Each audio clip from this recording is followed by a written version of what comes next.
Okay, it's 6 p.m. We'll call our meeting to order. Start with the Pledge of Allegiance.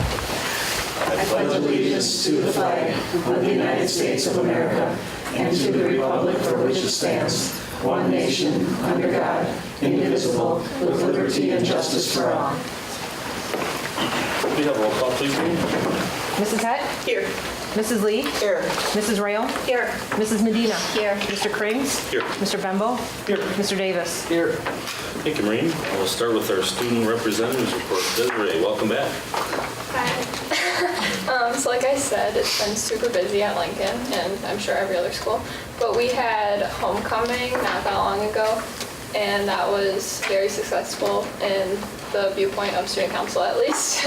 We had over 957 students attending our homecoming, which is huge compared to previous years, because last year's was only in the 600s, and that was high for us. And everyone behaved like really well. There was we were really surprised and impressed. And then the seniors won the Spirit Stick, so that was awesome. We thought it was going to be really close with the juniors because of how the games went. The juniors ended up winning Powder Buff, but the seniors pulled through and won Powder Puff. So we had Kicking the Stigma soccer game last Friday for the boys varsity, and it got rescheduled to 4:30, but they tied against Spash, so that was also exciting. It's better than losing. And DECA has a lot going on this month with the Emerging Leadership Lab and the last week of October. The week before the last week of October, and then the DECA pumpkin painting party will be the 24th. And the Trick or Can is the 31st, as always. The fall showcase will be this weekend, and it's on Friday, Saturday, and Sunday. And there's going to be 3 skits. I know at least 2 of them are written by students. I'm not positive if all 3 of them are. And then Miss Wisconsin Rapids pageant is the 27th of October. And then HOSA is having their sign-ups for their blood drive this week. Well, sounds like you've been very busy at Lincoln. I'd like to just add that fundraiser that she was talking about at the soccer, they made, the money they raised was just short of $7,000 for the organization. Awesome. It's a good deal. Thank you for the report. We'll move on to the minutes. Okay, I would make a motion to approve the regular Board of Education meeting minutes of September 10th, 2018. I'll second that. Okay, we have a motion and a second to approve the meeting minutes of the September 10th, 2018 board meeting. All those in favor, please say aye. Aye. Opposed? Motion carries. Minutes are approved. We're going to move our comment section down because we have a person coming in a little while. So we can move on to committee reports. John, business services. Thank you, John. Business services met on October 1st at 6 p.m. Unbelievably, my meeting went longer than Sandy's.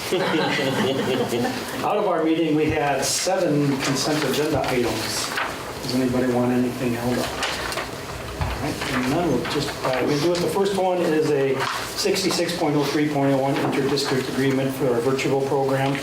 And committee moves and I recommend that we accept or approve the 66.03.03.01 agreements with Stevens Point for 1 student in grade 4K and 1 student from Tri-County area in grade 2.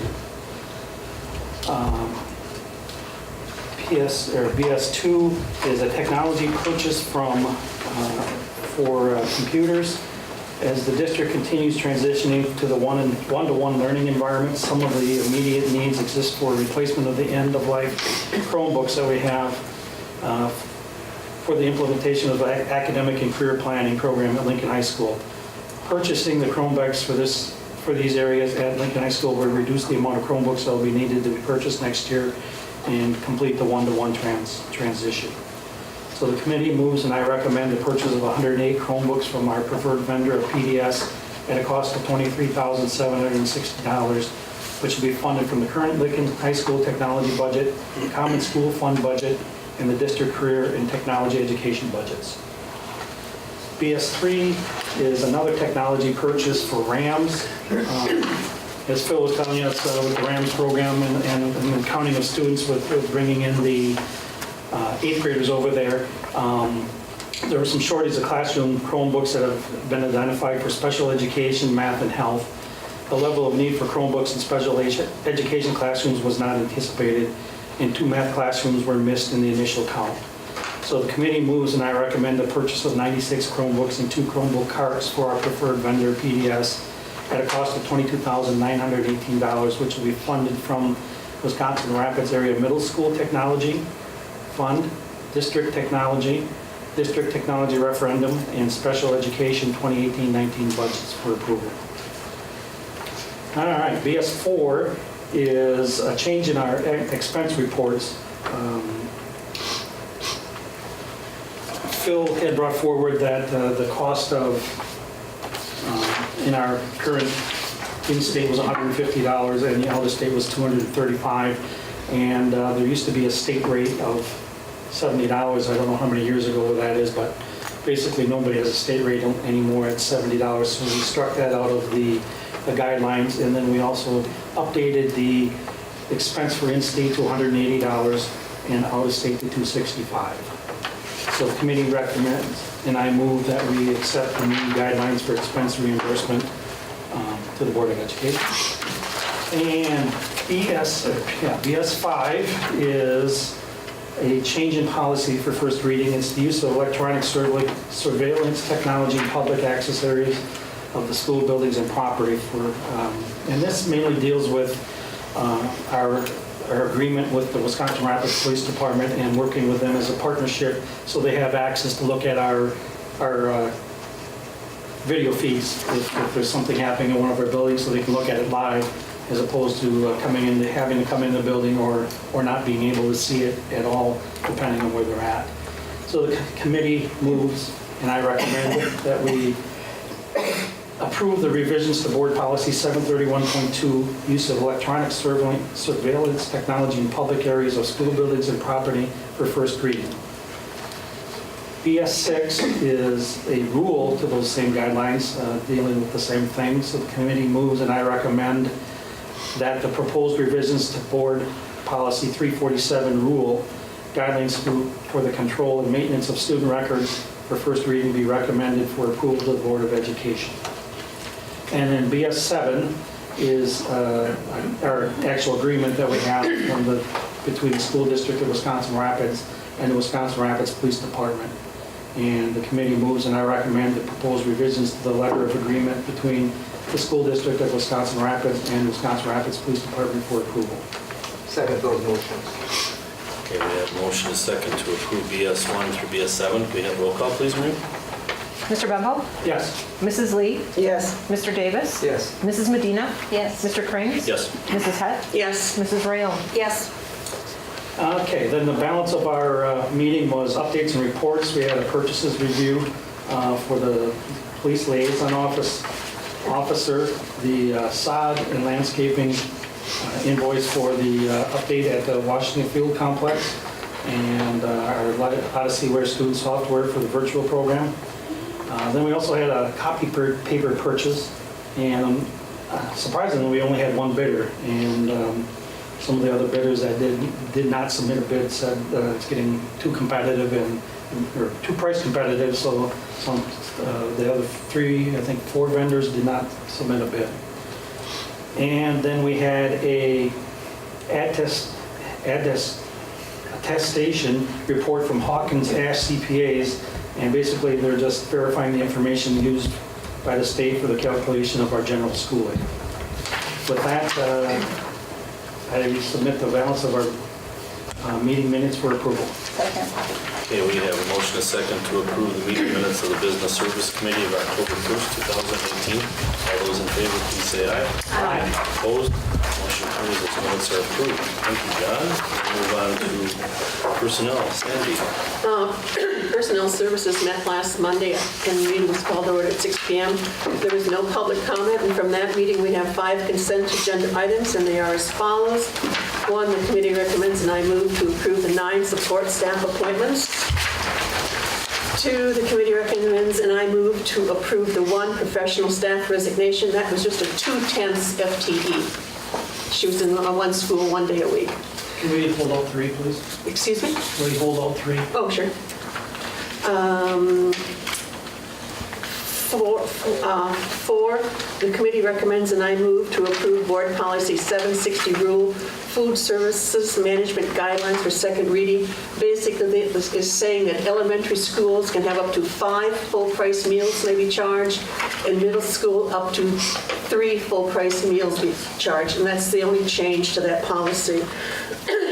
5, the committee recommends and I move to approve Board Policy 522.3, Employee Misconduct Reporting, and Board Policy 522.3, Rule, Employee Misconduct Reporting for first reading. The 522.3 Employee Misconduct Reporting, that's basically eliminating all the cross-references, otherwise nothing has been changed in the policy. And the last one, 522.3 Rule, Employee Misconduct Reporting Procedures. What this is doing is it concerns immoral conduct, and there is a definition from the state of what the immoral conduct is. And what this is adding to our policy, it says, it includes the intentional use of district equipment to download, view, solicit, seek, display, or distribute pornographic material, assisting a school employee, contractor, or agent to obtain a new job in a school or with a local educational agency if the individual knows or has a reasonable suspicion to believe that the school employee, contractor, or agent committed a sex offense and the victim was a minor or a pupil. It is not immoral conduct if any of the following apply. A, the assistance is the transmittal of administrative or personal files. B, the information the individual knows or that is the basis of the individual's suspicion has been properly reported to law enforcement, and law enforcement has closed any resulting case or investigation without a conviction. And then they added, when a report is made to the state superintendent, the report must include a complete copy of the licensed employee's personnel file and all records related to any investigation of the licensee conducted by or on behalf of the district. So that is a change that we're doing, and this is at the behest of the state that they're asking us to do that. So. And I would second that then. Okay. Okay, so we have a motion and a second to approve PS 1, 2, 4, and 5. All those in favor, please say aye. Aye. Opposed? Those motions carry. The only thing I want is I noticed there's a fourth name added from, that wasn't in our original background. So I'd like to vote on the first 3 as a separate item and vote on the fourth one that was added separately, please. Okay, so the committee recommends and I move to approve the 3 support staff resignations. Second Do you want us to do the names or just the first 3 on the list? First be on the list. First 3 on the list. I second that. Okay, we have a motion and a second to approve the first 3 names listed for resignations. All those in favor, please say aye. Opposed? Okay. Motion carries. You have discussion or you just want, okay. Separate vote. The committee recommends and I move to approve the 1 support staff resignation, which would be number 4 on the list of our minutes. I'll second. Okay, we have a motion and a second to approve the 4th listed name for resignation of support staff. All those in favor, please say aye. Aye. Opposed? Aye. Motion carries. And with that, I move that the minutes from the Personnel Services Committee meeting of October 1st be approved as printed. Second. Okay, we have a motion and a second to approve the committee meeting minutes of Personnel Services Committee of October 1st, 2018. All those in favor, please say aye. Aye. Opposed? Motion carries. Thank you, Sandy. We'll move on to Educational Services. Ann. Thank you, John. We also met on October 1st. Our meeting was called to order at 7:31, and there was no public comment. Our first, let's see, we had 8 consent agenda items. Does anyone want any of those held out? Okay. Maureen Hodgson, our administrative assistant to the superintendent and our secretary to the Board of Education, was present to review recommended changes to board policies as a result of statutory. We don't have statutes. My grandson was talking about statues all weekend. which eliminated the course options and youth options programs and subsequently launched the Early College Credit Program, also known as ECCP, and Start College Now, also known as SCN program. Ms. Hodgson shared a comparison chart that outlined changes between the programs. She also shared revised application forms and documentation that counselors utilize with students interested in these programs. Ms. Hodgson was recognized for the many hours she spent researching and revising those policies. So the first consent agenda item was to approve the deletion of policy 343.4, course options program for first reading. The second consent agenda item was to approve the deletion of policy 343.4, rule procedures for handling course applications through course options program for first reading. Consent agenda item 3 was to approve the deletion of policy 342.8, Youth Options Program for first reading. Number 4 was to approve policy 343.45, Technical College Course Program, also known as Start College Now, for first reading. Consent agenda item 5 was to approve policy 343.45, Rule Technical College Course Program, also known as Start College Now, procedures for first reading. Consent agenda item 6 was to approve policy 343.46, Early College Credit Program for first reading. And number 7 was to approve policy 343.46, Rule Early College Credit Program procedures for first reading. And number 8 was to approve policy 424, participation of non-public school students in district programs and activities for first reading. The committee recommends, and I move that we approve all of those consent agenda items. Okay, we have motion and second to approve ES1 through ES8. All those in favor, please say aye. Aye. Opposed? Motion's carried. Then we went on to updates. The first one was about new course and curriculum modification proposals. Kathy Stebbins-Hintz, our Director of Curriculum and Instruction, reviewed course and curriculum modification proposals requested for implementation in the 2018-19 school year. She explained that these proposals will be reviewed by relevant CII subcommittees, building leadership committees, and the district CII committee. Results will be shared at the November Educational Services Committee, and the committee will then vote on these issues at that time. The second update was on Wisconsin Student Assessment System, WSAS results. And Kathy shared a detailed analysis of the assessment results for the 2017-18 school year. Information from the forward exam, ACT Aspire, and the ACT were shared and discussed. Our third item was Every Student Succeeds Act update, that's also known as ESSA. And Kathy reviewed grant requirements for Titles 1, 2, 3, and 4. Funds for Title 1, 2, and 3 were reduced for this year. However, Title 4 had an increase that helped compensate for the loss of funds in the other title programs. Parochial and private schools receive a percentage of the funds. Kathy also shared a PowerPoint outlining allocations and how the district plans to use these dollars. And our last update was on the legislative agenda. Craig Brorin, our superintendent, opened a discussion about how to proactively engage our legislature via our local representatives. He suggested actively engaging them as the biennial budget is on the legislative agenda. He also stated we should contact not only our local representatives, but representatives involved on specific committees related to WRPS concerns. And with that, the committee recommends, and I move that we accept the...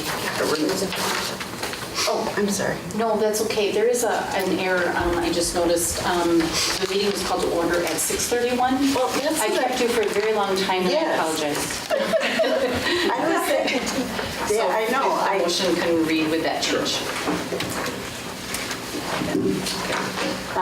So, the committee recommends, and I move that we accept the approval, the remainder of the minutes for the Educational Services Committee. Okay, we have motion and second to approve the meeting minutes with the one-time revision from the Educational Services Committee of October 1st, 2018. All those in favor, please say aye. Aye. Opposed? Motion carries. I Minutes are forgot to approved. mention that our committee dismissed at 6:11. That's a new record. Thank you for the report, Ann. We'll go back to our comment from citizens and delegations now. Start with Megan Williams. I have one question, John. I want to make sure that this is a civil discussion, and that people who are not here that cannot defend themselves would not be implicated by the comments. Is that the understanding of the board? I believe so, yes. Hi, thank you guys for letting me talk here. I'll make this short and sweet. The issue we're addressing is the bullying that's going on not just in one school, but in every single one of the schools in the school district. I myself went over all the handbooks today and it was noticed in 2 out of 9 that I could see there is nothing about bullying. And the ones there is, it's just an excerpt of what is in your district policy. And in reading this, it says there's 0 tolerance. We've had incidents come up where it's just been said if it happens again, then we'll take care of it. But 0 tolerance means 0 tolerance. I myself and other moms have had their children bullied in the school. Obviously, I know I'm not going to name names of child and implicate anybody. We do know it just keeps going. My son last year was the first one to come forward about this, and it's continued, keeps continuing. And I know, I don't remember how long ago it was, I know we recently, or however it was, lost a girl to suicide because of bullying. Things aren't being taken care of, and as a parent of my children that are both in 2 of the schools here, I find it important if you as a school board can maybe find a way to implement this more. Not just the students coming to the teacher and the teacher, whoever's supposed to report this. They're not. There is a new principal over at my child's school. She's coming in new to everything that's there, so I give her credit because there probably could be a lot. But it's been said, if it happens again. How many times can it happen again before we do something? I don't want my child to be a statistic. I don't want anybody's children in this district to be a statistic. So I think it's very important, what I'm bringing forward is if something can be done to further educate and make sure there are more consequences and not just, we'll take care of it. So, thank you. Thank you. Tracy Brown. Breathe. Hello. I just want to second what she had mentioned. I guess I wanted to say that I have a daughter, small daughter that I brought with me today.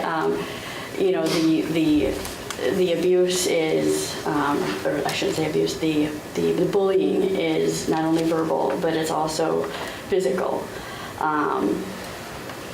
That kind of,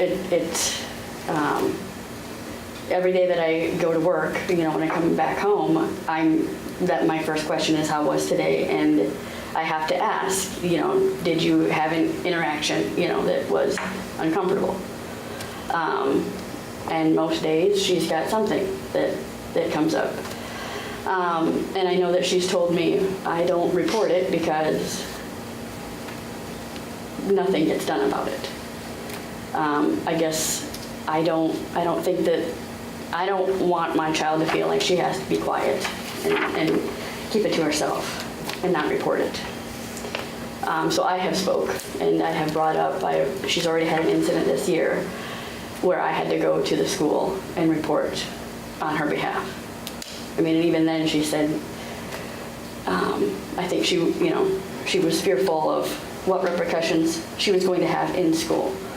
So I guess I feel like that this needs to be something that not only needs to be talked about with the teachers and how they react to it, what repercussions happen, but also I think it needs to be discussed more in the schools to the students as well. And agreeing that, if this happens again is what I have heard too. And, my daughter's only in 3rd grade and she's had incidents ever since kindergarten. And, I've been thinking, do I want to take her to a different school? And I'm hoping that me and the other mothers voicing our concerns will help that, and that I don't have to take my child to a different school. I would like to keep her in that school if she could, so that she could have the same friends. So I guess that is all. Thank you. Sorry, I'm nervous. We don't bite, we don't. Sarah Morgan?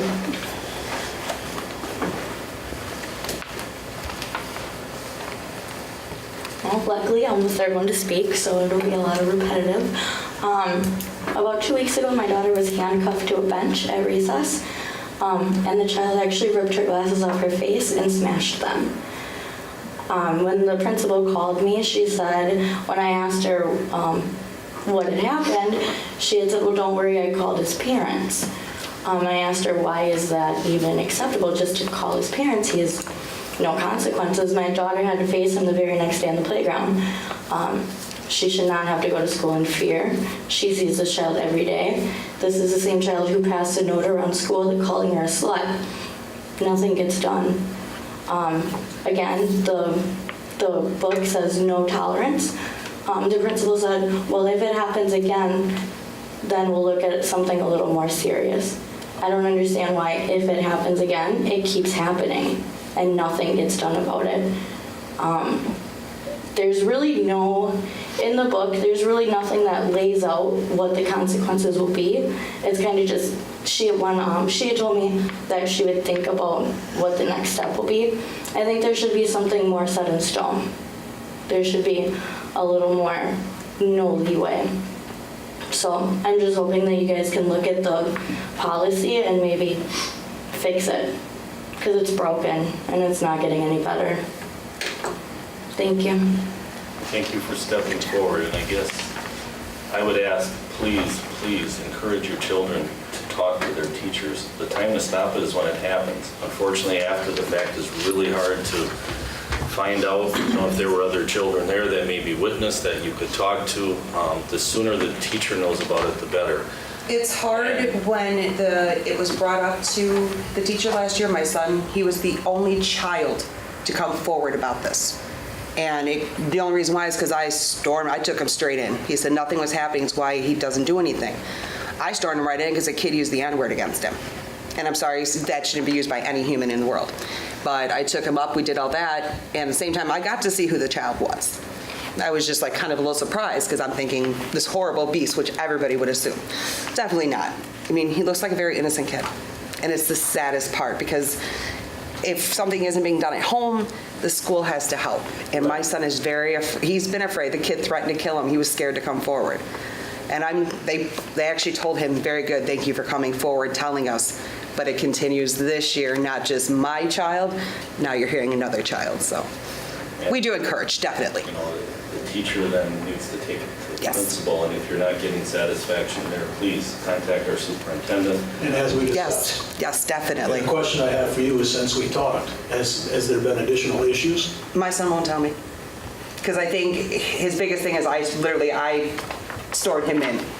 And I did it a second time last year. And I think he's afraid that mom's going to do it again.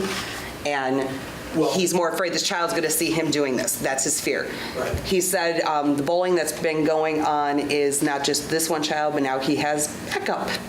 So there's more than one. And I said, all you can do is say something. If you don't tell us, what can we do? Right. And frankly, as we talked about on the phone, the long and short of it is, and for any parent that's out there, I'm a parent myself. Yep.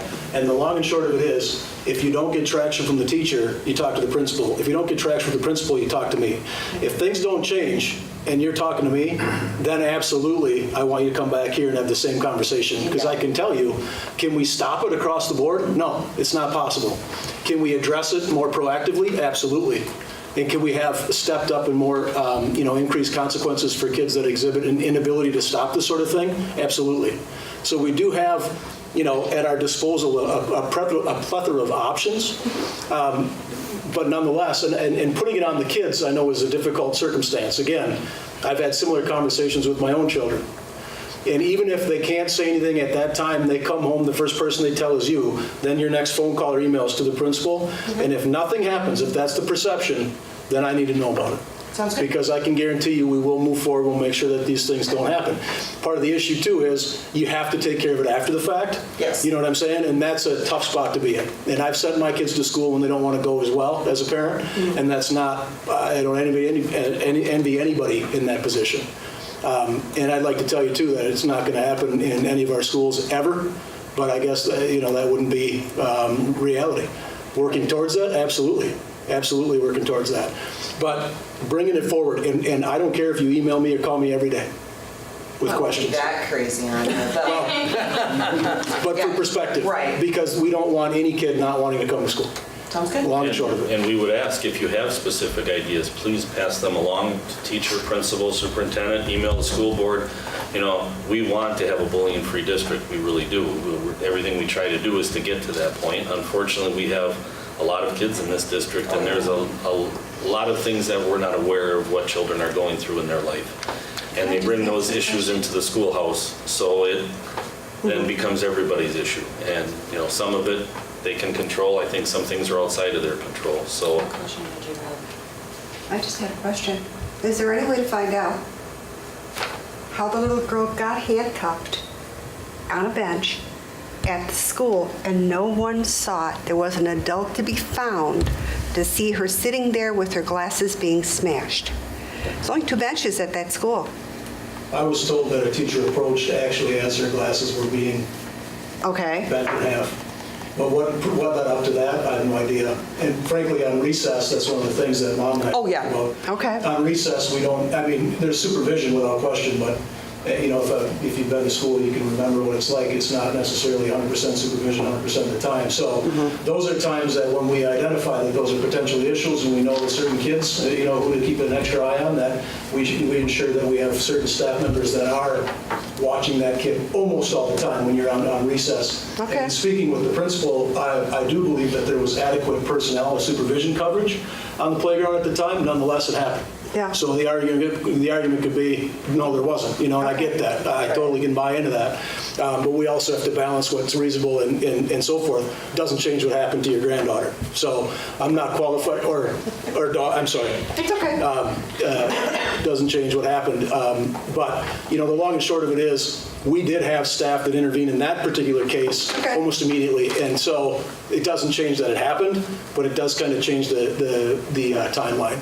Yeah, they know where to hide on that playground because my kids have pointed out where they can hide and not be seen. So yeah, they can. Yeah. It happens. Kids are pretty sharp.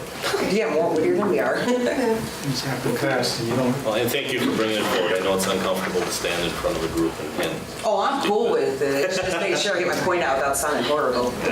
you didn't at all. Thank you. Another important thing is we want to correct this kind of thing without vilifying the person.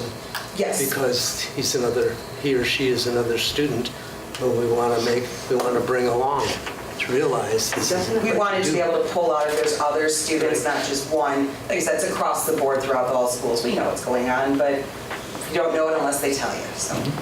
And they're crying out for some kind of help. They really need to have some.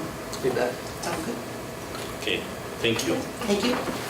Okay, next we'll move on to agenda referrals, information requests. Do we have any requests? Okay, we can move on to the legislative agenda. What's up, John? Well, there's a couple things going on. The biggest one is 2018 is going to be a record year for school referenda.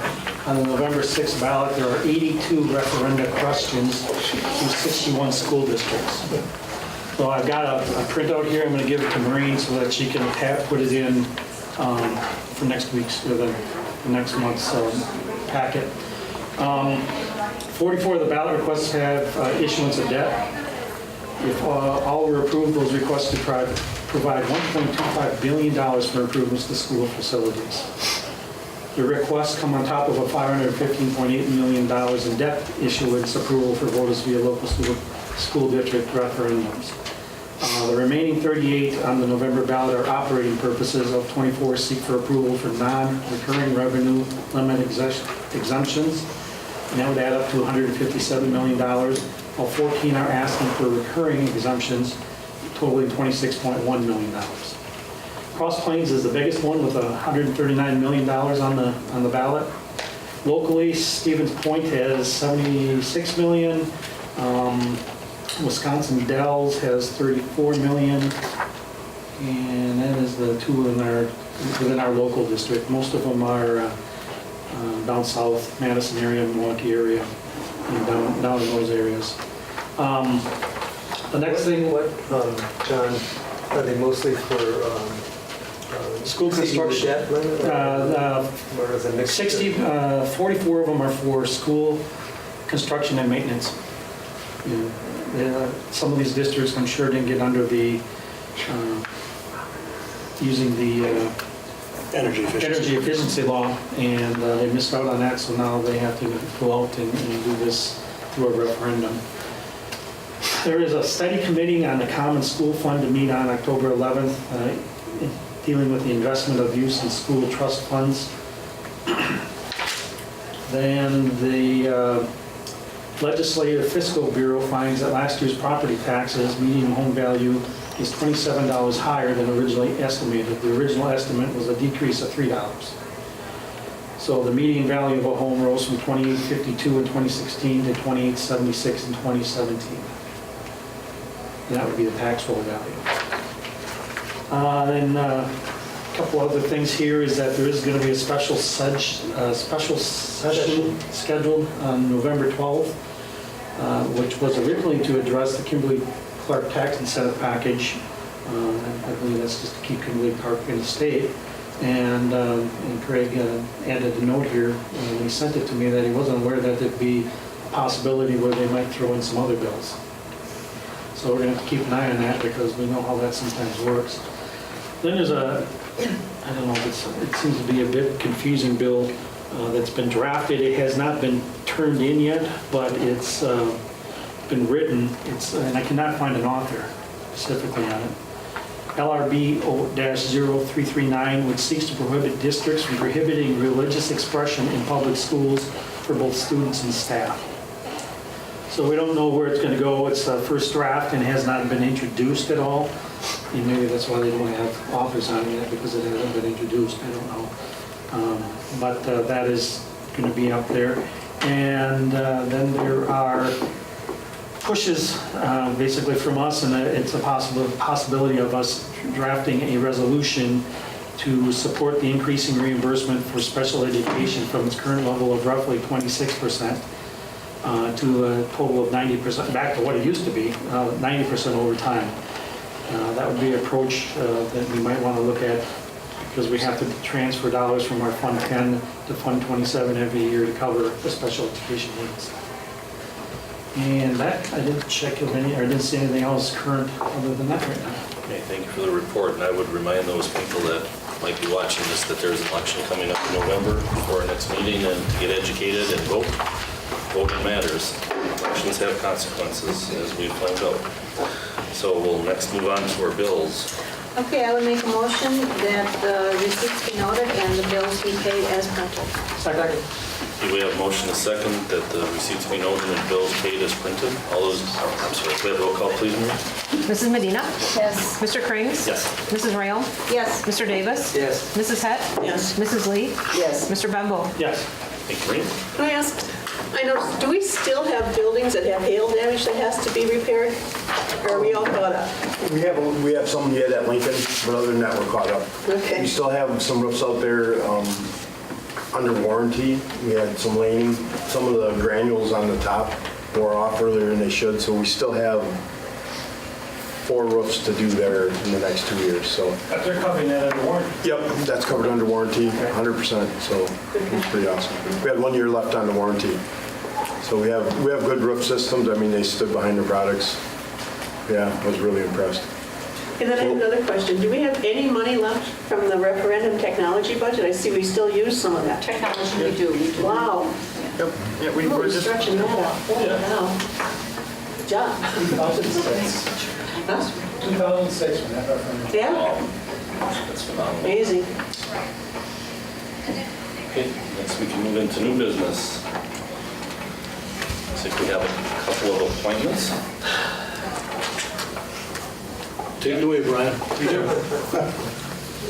Step up to the microphone. We had two support staff positions that were just solidified at the end of last week, and then today the study hall aide was offered a job.